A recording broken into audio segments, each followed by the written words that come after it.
ওৰে ভান্ডু আমি ফাৰ্স্টত কি কৰিম √5 এটা ইৰেচনেল না আমি লৈ লম √5 টো rational let √5 is a rational আচ্ছা √5 যদি ৰেচনেল হয় তেনেহলে √5 ইকুয়াল টু p/q ফৰ্মত আহিব ৰেচনেল মানে কি p/q ফৰ্ম মানে মই a/b ফৰ্মত লিখিব পাৰো আমি ধৰি লম যত a আৰু b কো-প্ৰাইম a and b are co-primes হা co-prime বুলি ধৰি ল'ব লাগে co-prime বুলি কিয় ধৰিব লাগে কাৰণ ৰেচিও হয় ৰেচিও co-prime হয় co-prime মানে বুজি পোৱা নাই co-prime হৈছে দুটা কম্পোজিট নাম্বাৰ যাৰ দুটা কম্পোজিট নাম্বাৰ হ'ব কিন্তু যাৰ ফ্যাক্টৰ কি থাকে 1 এ থাকে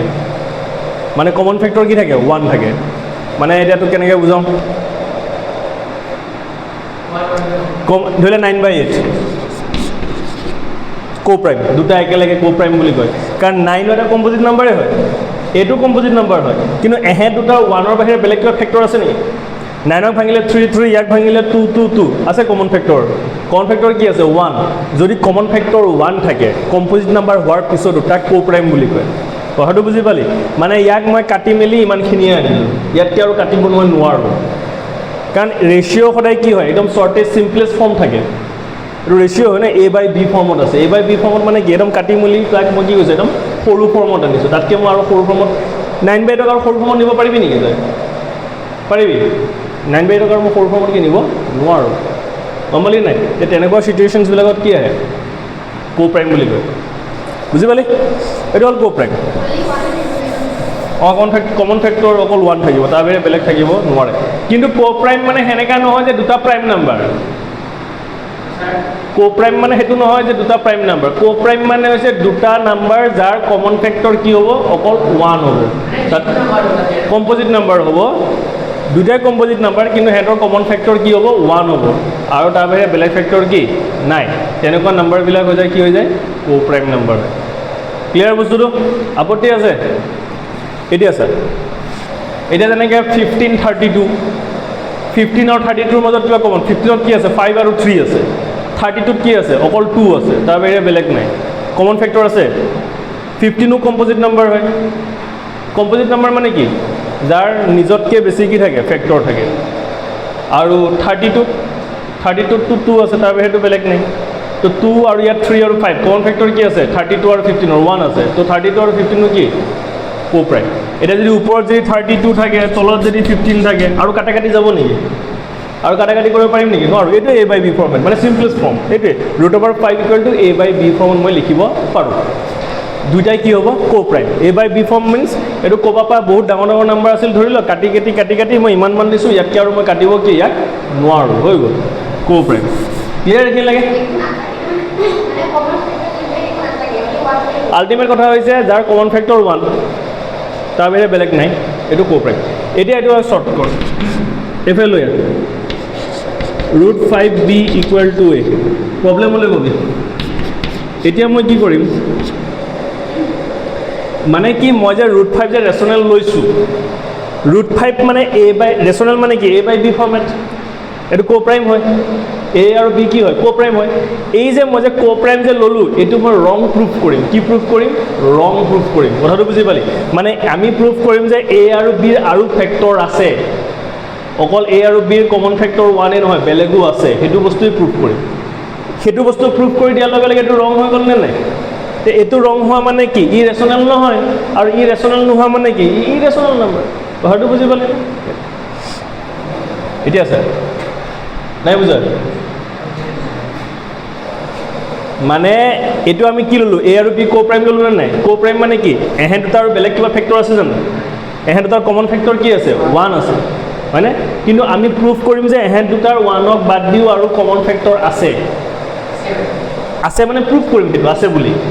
যেতিয়া মই আছে বুলি প্ৰুভ কৰিলোঁ তেতিয়া মই যে ধৰি লৈছোঁ যে কো প্ৰাইম সেইটো মোৰ ৰং হ'লনে নাই ভুল হ'লনে নাই ভুল হোৱা মানে কি আমাৰ যিটো এজাম্পশ্যন আছিলে আমি যিটো ভাবি লৈছিলোঁ যে √5 ৰেচনেল মানে আমাৰ গোটেই থিংকিংটোৱে কি হৈ গ'ল ভুল হৈ গ'ল মানে এইটো ৰং হৈ গ'ল মানে আল্টিমেট √5 এটা কি হয় ইৰেচনেল নাম্বাৰ সেইটোৱে মানে কো প্ৰাইমটো মই কি কৰিব লাগে আল্টিমেট কথা কো প্ৰাইমটো মই আঁতৰাই পেলাই ইয়াৰ এটা কমন ফেক্টৰ কি প্ৰুভ কৰিব লাগে আল্টিমেট কথা এইটোৱে বুজি পালি বস্তুটো এতিয়া ফেক্টৰটো প্ৰুভ কৰোঁ চাওঁ প্ৰুভ হয় নে নহয়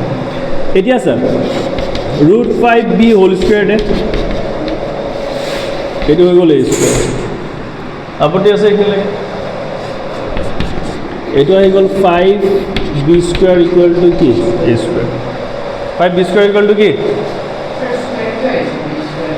এই ৰুটটো কেনচেল কৰিবৰ কাৰণে আনিছোঁ অঁ নিজে আনিছোঁ এইখিনিলৈকে আপত্তি আছে নেকি এতিয়া স্যাৰ এতিয়া কি হ'ব a স্কোয়াৰটো a স্কোয়াৰ মানে 5 ইনটু b স্কোয়াৰ মই লিখিছোঁ 5 into something equal to a square তাৰ মানে কি 5 is divisible by a square 5 is divisible by a square নহয় মানে a স্কোয়াৰে 5ক ডিভাইড যায় নে নাযায় বুজা নাই এতিয়া স্যাৰ এইটো কেনেকৈ বুজাওঁ মই ধৰি ল 4 into 3 equal to 12 year meaning কি 4 12ক ডিভাইড যায় নে নাযায় এতিয়া বুজি পালে নাই 5 ইনটু সামথিং ইকুৱেল টু এইটো আছে মানে 5 এ ডিভাইড যাব নে নাযায় বুজি পালে না 5 ডিভাইডস a স্কোয়াৰ 5 এ যদি a স্কোয়াৰক ডিভাইড যায় তেনেহ'লে 5 এ a কো ডিভাইড যাব 5 is divisible by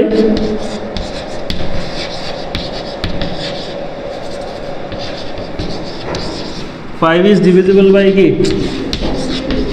a square 5 যদি divisible by a square হয় তাহলে 5 is divisible by a 5ক কিহে ডিভাইড যাব a ও ডিভাইড যাব এতিয়া 25ক যদি 5 স্কয়ারে ডিভাইড যায় এটা 25ক 5 এৰে ডিভাইড যাব না বুজি পাইছা না ই যদি এক ডিভাইড যায় অবভিয়াসলি তো ই টু এক ডিভাইড যাবই লাগিব না a স্কয়ারে যদি এটা বস্তু যদি ডিভাইড গৈ আছে তেনেহলে a ও ইয়াক ডিভাইড যাব না যায় a স্কয়ারে ইয়াক ডিভাইড যায় তাৰ মানে a ও ইয়াক কি যাব ডিভাইড যাব a যদি ইয়াক ডিভাইড যায় মানে 5 টু a এর কি হল ফ্যাক্টর হল না ফ্যাক্টর হল না তো 5 ইজ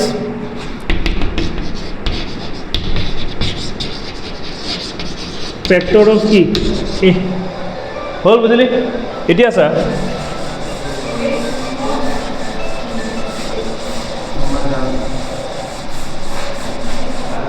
এতিয়া স্যার এতিয়া মই কি কৰিম ধৰি লম লেট আচ্ছা আমি যে ইয়াতে লৈছিলোঁ এটা বস্তু কি ধৰা হৈছিলে 5b square equal to a square লিখিছিলোঁ নে নাই 5b স্কয়াৰ যে a স্কয়াৰ লিখিছিলোঁ 1 নম্বৰ আছে ইয়াত late a equal to 5c আমি ললোঁ a ইকুৱেল টু আমি কি ললোঁ 5c ধৰি লম a ইকুৱেল টু যদি 5c হয় এতিয়া 1 নম্বৰটো পুট কৰচোন 5b square equal to a square আছে a স্কয়াৰৰ জায়গাত কি আহিব 5c হোল স্কয়াৰ নুবুজিলে কবি তো 5b স্কয়াৰ এটো হৈ যাব 25c স্কয়াৰ তো 5 আৰু 5 টো এফালে গলে 5 5 কেনসেল যাব না যায় মানে 5 এ বুঝাই আছো b square equal to 25c square by 5 5 এৰ 25 কেনসেল হলে কি আহিব 5c স্কয়াৰ মানে b স্কয়াৰ ইকুৱেল টু কি হ'ব 5c স্কয়াৰ তো b square equal two 5c square তাৰ মানে কি 5 ইজ ডিভিজিবল বাই কি b স্কয়াৰ সেম আগৰটো নিচিনা 5 ইজ ডিভিজিবল বাই যদি b স্কয়াৰ হয় 5 is also divisible by b হ'ব না 5 is divisible by b square so 5 is divisible by কি আহিব b তেনেহলে 5 to b ৰ ফ্যাক্টৰ হল না তো therefore 5 is factor of b হবে না এটা সব 5 to a ৰ ফ্যাক্টৰ আছে 5 to b ৰ ফ্যাক্টৰ আছে তো 5 is the common factor of a and b হয় না নহয় 5 যদি a আৰু b ৰ common factor হয় তেনেহলে a আৰু b co-prime হ'ব নেকি নহয় কথাটো বুজি পালি নাই সেইটোৱে দেখি লিখিলি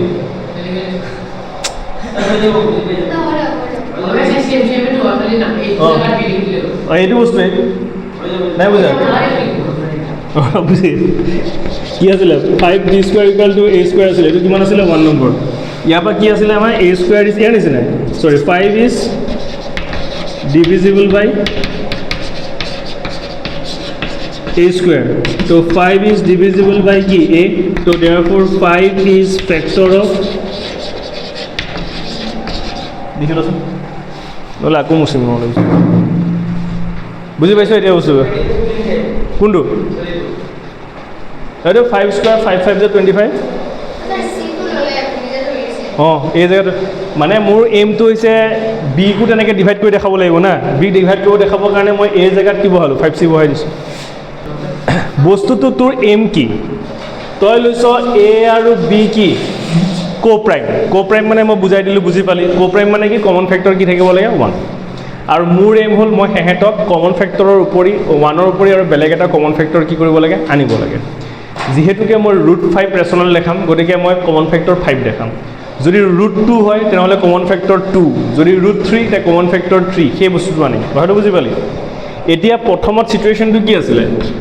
5b square equal to a square আছিল হয় না a square equal to 5 into b square আছিল তো 5 is divisible by a square হৈ আছে 5 is divisible by a হৈ আছে কিন্তু ঠিক তেনেকৈ এতিয়াতো এই বস্তুটো এম লচোন মই b square দেখাব লাগিব b square দেখাব লাগিব নাই তো b square দেখাবৰ কাৰণে এইটো বস্তু এনেকুৱা হ'ব নালাগিবনে এইটো বস্তু এনেকুৱা হ'ব নালাগিব তেতিয়াহে মই দেখাব পাৰিম পাৰিম নোৱাৰিম এইটো এনেকৈ আহিব লাগিব না তেতিয়াহে মই দেখাব পাৰিম এতিয়া মই ইয়াত a লিখিবতো নোৱাৰোঁ পাৰিম নেকি মই ইয়াত লিখিব এইটো 5b square equal to a square তো 5a square to b square হ'ব পাৰিব নেকি পাৰিব জানো নোৱাৰে সেইকাৰণে মই কি কৰিম এই জেগাত এনেকুৱা এটা বস্তু বহাম যাতে এই ফৰ্মেটটোৱে আহে কথাটো বুজি পালি তেনেহ'লে 5 তেনেহ'লে চা এতিয়া বস্তুটো চা এই ফৰ্মেটটো আনিবৰ কাৰণে মানে b square equal to 5a square মই ধৰি লৈছোঁ এই জেগাত k square ধৰি লৈছোঁ এই ফৰ্মেটটো এনেকা ফৰ্মেট আহিলেহে আমি দেখিব পাৰিম যে 5 is divisible by b square কথাটো বুজি পালি নাই এতিয়া বস্তুটো হ'ব কি এতিয়া ভালকৈ মন দে এই ফৰ্মেটটো আনিবৰ কাৰণে 5টো গাইড কৰচোন 5টো এইফালে যাবগৈ ডিভাইড হ'ব নাই তো a square divided by 5 whole a square divided by 5 কিন্তু এই ফৰ্মেটটো আহিছে জানো নাই এই ফৰ্মেটটো আহিবৰ কাৰণে এটা ওপৰত এনেকুৱা এটা নাম্বাৰ থাকিব লাগিব য'ত 5/5 কেনসেল যাব লাগিব তেনেহ'লে কি আহিব লাগিব 25 আহিব লাগিব নাই তে 25a স্কোয়াৰ এই সিচুৱেশ্যনটো আনিবৰ কাৰণে মই এই জেগাত কি বহাইছোঁ 5c বহাইছোঁ বুজি পালি তো c জেগাত কেও বহাব পাৰোঁ এতিয়া এই জেগাত যদি মই 5c বহাই দিওঁ 5c বহোৱাৰ লগে লগে 5 স্কোয়াৰ 25c স্কোয়াৰ হৈ গ'ল আৰু 5টো এফালে আহি পেলাই 5 25 কাটাকাটি গৈ পেলাই b স্কোয়াৰ ইকুৱেল টু কি আহি গ'ল 5c স্কোয়াৰ হৈ গ'ল তে আহি গ'ল নে নাই এইটো ফৰ্মেট আগতে কি ফৰ্মেট আছিলে a square equal to 5b square এতিয়া আহি গ'ল b square equal to 5c square same format আহিল নে নাই তে এই সেম ফৰ্মেটটো আনিবৰ কাৰণে এই জেগাত মই 5c বহাইছোঁ c to c লিখিব ভাল লাগে নাই কে বহা m বহা n বহা বহালেই হ'ল কিবা এটা মুঠতে কনষ্টেণ্ট কিবা এটা বহাব লাগে আৰু কথাটো বুজি পালি c বহাব লাগিব c এ বহাব লাগিব বুলি কোনো কথা নাই তো ইয়াৰ জেগাত কেও বহাব পাৰোঁ এম কিয় বহাইছোঁ গম পাইছনে এই ফৰ্মেটটো আনিবৰ কাৰণে মই এই জেগাত কি বহাই আছোঁ 5c বহাই আছোঁ যাতে এই 5টো আঁতৰে এই 5টো সেইফালে যায় অঁ স্কোয়াৰ নিজে লগাইছোঁ মানে কি এই জেগাটো স্কোয়াৰ আছে 1ত না এই জেগাটো স্কোয়াৰ আছে মই 1তহে পুট কৰিছোঁ কথাটো বুজি পালি মই বুজিছোঁ এইটো এতিয়া কি গম পালোঁ আমি কি গম পালোঁ যে 5 a ৰো ফেক্টৰ হয় 5 কাৰ ফেক্টৰ হয় b ৰো ফেক্টৰ হয় তো therefore 5 is common factor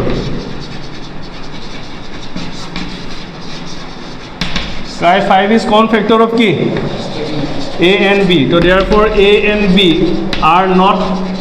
co-prime যদি co-prime নহয় তো therefore our assumption was wrong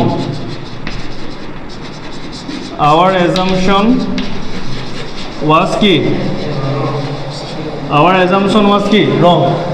মানে আমি যেটো ভাবিছিলো এটো কি আছিল ভুল মানে therefore √5 is কি হ'ব irrational হ'ব বাস এটা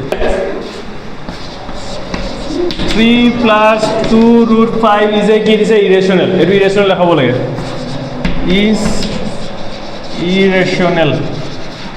এইটো ইৰেশ্যনেল দেখাব লাগে তো মই ফাৰ্ষ্ট কি কৰিম এইটো ৰেশ্যনেল ধৰিলোঁ লেট 3 + 2√5 ইজ এ ৰেশ্যনেল এইটো যদি ৰেশ্যনেল হয় তেনেহ'লে কি হ'ব 3 + 2√5 = কি হ'ব a/b a and b are কি কোপ্ৰাইম হ'ল ক্লিয়াৰ ৰাখিব লাগে এইটো বস্তু ইজি এনেকুৱা মেথছবিলাক ইজি কি কৰিব লাগে ইয়াত খালি আমি এটাই এম ল'ব লাগে যিটো ইয়াৰ ৰুট অভাৰ ভিতৰত নাম্বাৰ থাকিব সেইটো এলন কৰিব লাগে সেইটো কি কৰিব লাগে এলন আগৰটো নিচিনা ইমান লিখিব নালাগে ৰুট অভাৰ 5 আছে ৰুট অভাৰ 5 এলন কৰ ৰুট অভাৰ 2 থাকিব পাৰে 3 থাকিব পাৰে যি নাথাকক কিয় সেইটো এলন কৰিব লাগে প্ৰথম 3 টো নে 2√5 a/b - 3 প্লাছ 3 এফালে গ'লে কি হ'ব minus 2√5 b a - 3 into b কি হ'ব 3b এতিয়া 2 টো নে √5 a - 3b 2 টো এফালে লৈ যা ডিভাইডেড বাই 2 হ'ল বস্তুটো এতিয়া √5 টো এলন হৈ গ'লে নে আৰু আমি কি জানো √5 টো ইৰেশ্যনেল হয় নহয় এতিয়া √5 যদি ইৰেশ্যনেল হয় তেনেহ'লে এইটো ইকুৱেল আছে তাৰমানে এইটো কি হ'ব ইৰেশ্যনেল হ'ব নে তে এইটো যদি ইৰেশ্যনেল হয় তেনেহ'লে a/b টো কোপ্ৰাইম হ'ব নোৱাৰে কোপ্ৰাইম হ'ব কি পাৰিব নোৱাৰে মানে আৱাৰ এজাম্পশ্যন ৱাজ কি ৰং তাৰ মানে কি 3 + √5 ইজ এ কি ৰেশ্যনেল ক্লিয়াৰ বস্তুটো সিন্স √5 ইজ ইৰেশ্যনেল গতিকে শ্বৰ্টকাটত লিখিছোঁ since √5 is a key irrational তো লিখিম আমি therefore our assumption was wrong direct লিখিলো our assumption was কি wrong তার মানে আমি কি কৰিলো 3 + √5 is কি irrational sorry √5 is a কি irrational number ओके साइलेंट 1/√2 आरम्भ करूँ আগত আমি কি কৰিম এইটো ইৰেশ্যনেল প্ৰুফ কৰিব লাগে এইটো আমি প্ৰথম ধৰি ল'ম কি ৰেশ্যনেল লেট 1/√2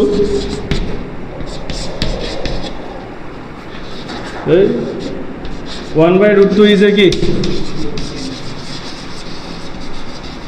ৰেশ্যনেল এটা কি হয় ৰেশ্যনেল এইটো যদি ৰেশ্যনেল হয় তেনেহ'লে কি হ'ব 1/√2 ইকুয়াল টু কি হবে a by কি হবে b where a and b are কি co-prime a and b are কি co-prime এতিয়া মোৰ এম হ'ল ৰুটটোক এলন কৰা মানে 1/√2 আছে ইয়াৰ ৰুটটো বনাই দিম এইটো উল্টা কৰি দিলে এইটো উল্টা কৰি দিলে b by a আহি যাব নাযায় হৈ গ'ল আমি জানো ৰুটটো এটা কি হয় ইৰেশ্যনেল নাম্বাৰ হয় এইটো যদি ইৰেশ্যনেল নাম্বাৰ হয় তেনেহ'লে আমাৰ এজাম্পশ্যনটো কি আছিল ৰং আছিলে মানে এ আৰু বি কি কোপ্ৰাইম নহয় বাৰু বুজি পালি মই শ্বৰ্ট লিখি আছোঁ আচলতে আৰু লিখিব লাগে কণ্ট্ৰাডিক্ট যায় কিবা ইমান লিখা নাই আৰু তো চিন্স √2 ইজ এ কি irrational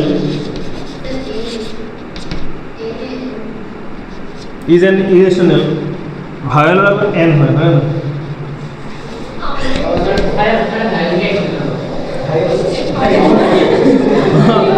ভাৱেল কৈছো our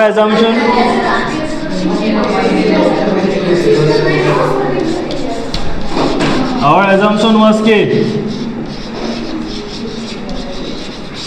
wrong মানে আলটিমেট কথা কি গম পালো যে √2 ইজ এ কি ইৰেশ্যনেল নাম্বাৰ সব ভাঙে গৈছে এই প্ৰথম মনে দে ইৰেশ্যনেল নাম্বাৰ লগত ভালকে মনে ইৰেশ্যনেল নাম্বাৰ এটাৰ লগত যদি মই ৰেশ্যনেল নাম্বাৰ এটা প্লাছ কৰোঁ তেনেহ'লে মই চিঅ'ৰ ইৰেশ্যনেল নাম্বাৰেই পাম MCQ হওক এছাৰশ্যন ৰিজনৰ কাৰণে হওক এই বস্তুখিনি যিটো দিম ইম্পৰ্টেণ্ট ভালকৈ মন দিবি ইৰেশ্যনেল নাম্বাৰ এটাৰ লগত ৰেশ্যনেল নাম্বাৰ প্লাছ কৰি সদায় কি পাম মই ইৰেশ্যনেল নাম্বাৰ এইটো চিঅ'ৰ ইৰেশ্যনেলেই পাম ইৰেশ্যনেল নাম্বাৰ এটাৰ লগত যদি মই ৰেশ্যনেল নাম্বাৰ এটা মাইনাছ কৰোঁ তেতিয়াও মই ইৰেশ্যনেল নাম্বাৰেই পাম হ'ল ইৰেশ্যনেলৰ লগত যদি মই ৰেশ্যনেল নাম্বাৰ এটা যদি মই মাল্টিপ্লাই কৰোঁ তেতিয়াও মই ইৰেশ্যনেলেই পাম ইৰেচনেল নাম্বাৰ এটাৰ লগত যদি মই ৰেচনেল নাম্বাৰ এটা ডিভাইড কৰোঁ তেতিয়াও মই ইৰেচনেল নাম্বাৰ এটাই পাওঁ এইকেইটা হ'ল চিয়'ৰ এইটো চিয়'ৰ হয় হ'ল ক্লিয়াৰ এতিয়া ছাৰ ইৰেচনেল নাম্বাৰ এটাৰ লগত যদি মই ইৰেচনেল নাম্বাৰ এটা প্লাছ কৰোঁ মই চিয়'ৰ ইৰেচনেল নাম্বাৰেই পাম হ'ল ইৰেচনেল নাম্বাৰ এটাৰ লগত যদি মই ইৰেচনেল নাম্বাৰ এটা মাইনাছ কৰোঁ তেনেহ'লে ইৰেচনেল নাম্বাৰো পাব পাৰোঁ ৰেচনেল নাম্বাৰো পাব পাৰোঁ ইয়াত চিয়'ৰ নহয় ইয়াত আহি যাব মে বি এতিয়া যদি কেনেবাকৈ এছাৰশ্যনত দি দিয়ে the difference of two irrational number is always irrational number তেনেহ'লে জানিবি assertionটো wrong always নহয় এইটো may be irrationalও হ'ব পাৰে rationalও হ'ব পাৰে মই সব বস্তু এক্সাম্পল দি বুজাই দিম rational হ'ব পাৰে irrationalও হ'ব পাৰে irrational number এটাৰ লগত যদি মই irrational number এটা মাল্টিপ্লাই কৰোঁ may be irrationalও আহিব পাৰে ৰেচনেল আহিব পাৰে ইৰেচনেল নাম্বাৰ এটাৰ লগত যদি মই ইৰেচনেল নাম্বাৰ এটা ডিভাইড কৰোঁ তেতিয়াও মে বি ইৰেচনেল আহিব পাৰে ৰেচনেল আহিব পাৰে বাকী চিয়'ৰ ইৰেচনেল লগত ৰেচনেল এতিয়া চা এক্সাম্পল লৈ বুজ ইৰেচনেল নাম্বাৰ মই √5 লৈছোঁ ইয়াৰ লগত যদি মই ৰেচনেল নাম্বাৰ 2 প্লাছ কৰোঁ বাকী যিমানে যি প্লাছ কৰোঁ পুৰা নাম্বাৰটো কি হ'ব ইৰেচনেলেই হ'ব এতিয়া √5ৰ লগত যদি মই 2 মাইনাছ কৰোঁ ইৰেচনেলেই হ'ব √5ৰ লগত যদি মই 2 মাল্টিপ্লাই কৰোঁ এইটো ইৰেচনেলেই হ'ব √5ৰ লগত যদি মই 2 ডিভাইড কৰোঁ এইটো ইৰেচনেল 2টো এনে লৈছোঁ 2 জেগাত যি নলওঁ কিয় এনচাৰ এইটোৱে আহিব ইৰেচনেলে আল্টিমেটলি ইৰেচনেলেই হ'ব হ'ল এতিয়া ইৰেচনেলৰ লগত যদি ইৰেচনেল যদি মই প্লাছ কৰোঁ ই লাগিলে ছেম নাম্বাৰ হওক লাগিলে বেলেগ নাম্বাৰ হওক এইটো মই 2√5 এইটো ইৰেচনেল এইটো ইৰেচনেল হ'ল এতিয়া ইৰেচনেল নাম্বাৰ এটাৰ লগত যদি মই ইৰেচনেল নাম্বাৰ এটা মাইনাছ কৰোঁ এই পুৰাটো ইৰেচনেলেই হয় কিন্তু ইৰেচনেলৰ লগত যদি ইৰেচনেল মাইনাছ কৰোঁ 0টো ৰেচনেল হয় নে নহয় ছেম ইৰেচনেল নাম্বাৰ যদি মাইনাছ কৰিলোঁ তেনেহ'লে ৰেচনেল আহিলে নাই মানে ইৰেচনেলৰ লগত ইৰেচনেল মাইনাছ কৰিলে ইৰেচনেলো আহিব পাৰে ইৰেচনেলৰ লগত ইৰেচনেল মাইনাছ কৰিলে ৰেচনেলো হ'ব পাৰে কথাটো বুজি পালি নে ইৰেচনেলৰ লগত যদি মই 7 মাল্টিপ্লাই √7 মাল্টিপ্লাই কৰোঁ তেনেহ'লে কি আহিব √35 ইৰেচনেল নাম্বাৰ এতিয়া যদি ইৰেচনেলৰ লগত যদি মই ইৰেচনেল ডিভাইড কৰোঁ √5 ডিভাইড কৰিলে কিমান আহে 1 ইজ দ্য ৰেচনেল মানে ইৰেচনেলো আহিব পাৰে ৰেচনেলো আহিব পাৰে ক্লিয়াৰ মাল্টিপ্লাইহে বুজাই আছোঁ ডিভাইড আহি গ'ল দেখোন চৰি